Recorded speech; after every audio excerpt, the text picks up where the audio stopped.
Memasuki usia 74 tahun, penasihat ahli Kapolri Arianto Sutadi memang terlihat sudah lelah.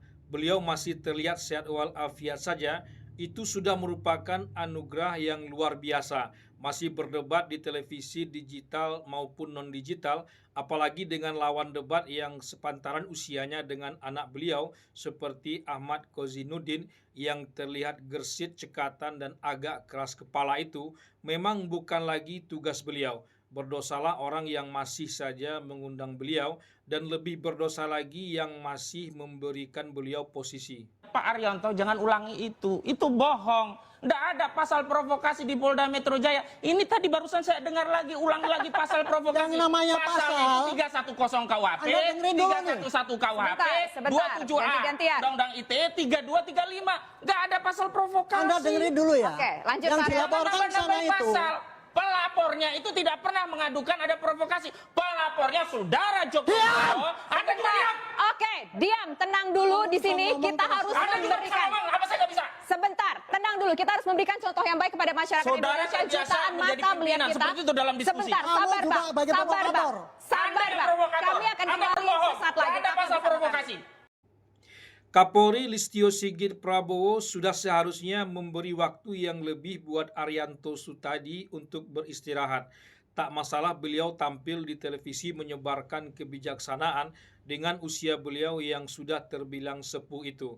Tapi dengan posisi yang masih ada di pundaknya, beliau sudah terlihat terbebani karena harus memaksakan diri dengan kemauannya.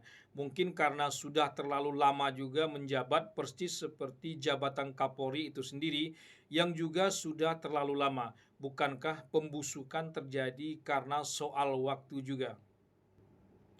Hampir beberapa tahun terakhir, Arianto Sutadi dengan menyandang jabatan penasihat ahli Kapolri selalu muncul di televisi digital dan non-digital. Apapun kasus yang terkait masalah hukum, apalagi terkait kepolisian, bermasalah maupun berprestasi, beliau selalu muncul mewakili pihak kepolisian maupun Kapolri itu sendiri. Sejauh ini, nasihat-nasihat beliau terbilang bernas dan mencerahkan, tak membela oknum dan selalu memberi perspektif penegakan hukum yang benar. Dalam kasus ijazah Jokowi ini, beliau mulai terlihat berbeda entah kenapa. Pertahanan emosi Arianto Sutadi memang terlihat goyah dalam kasus ijazah Jokowi ini. Padahal kasus ini terlihat belum benar-benar dimulai.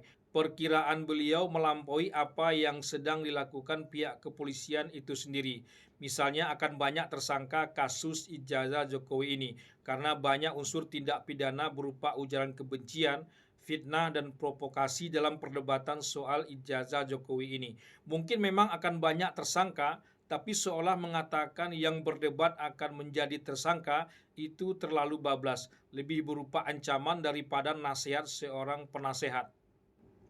Susno Duaji dan Ugroseno menyebut dua jenderal purnawiran polisi yang juga kerap memberikan pemikiran dan pencerahannya di hadapan publik tak pernah terlihat bablas dalam penyampaian di hadapan publik itu. Ini karena beliau tak mengemban jabatan seperti Arianto Sutadi. Ia bisa memisahkan diri dengan peristiwa yang dikomentarinya. Padahal secara usia, dua pensiunan jenderal itu agak lebih muda dari Arianto Sutadi. Belakangan Bapak Arianto Sutadi ini memang terlihat emosional. Beliau terlihat sudah lelah. Berbulan-bulan kasus Vina Cirebon dibahas di televisi digital dan non-digital. Arianto Sutadi terlihat tenang dan mantap dengan pendapat-pendapatnya, tak terlalu maju atau progresif dan tak pula terlalu defensif, masih di tengah-tengah. Padahal pengacara yang dihadapi juga terbilang mentereng, sekelas Hoto Hasibuan, Ketua Pradi. Tapi dalam kasus ijazah Jokowi ini, Arianto Sutadi sudah tak santai lagi. Malah ia seperti menyalahkan Bareskrim sejak awal karena mengatakan 90% identik dan 10% belum. Ia terkesan buru-buru dan ingin cepat final.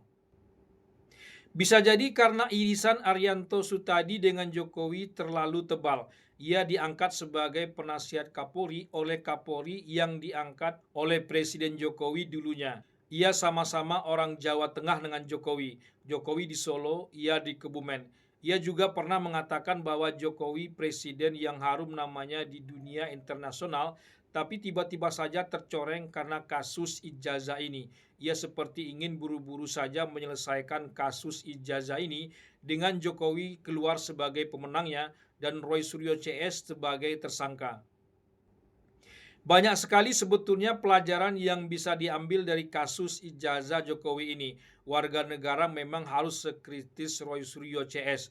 Warga negara tetap berhak mempertanyakan apa saja. Universitas sekelas UGM saja hanya bisa bernarasi tanpa bukti-bukti yang tak terbantahkan sejak awal. Jokowi pun harusnya bisa lebih bijaksana memperlihatkan saja ijazahnya itu kepada publik demi mengakhiri sakwasangka yang tak berujung ini. Arianto Sutadi tak perlu berteriak sejadi-jadinya karena ingin didengar dan mendominasi kebenaran. Dan yang paling penting, kalau sudah capek harusnya beristirahat saja agar tak mempermalukan diri sendiri dan generasi di masa depan.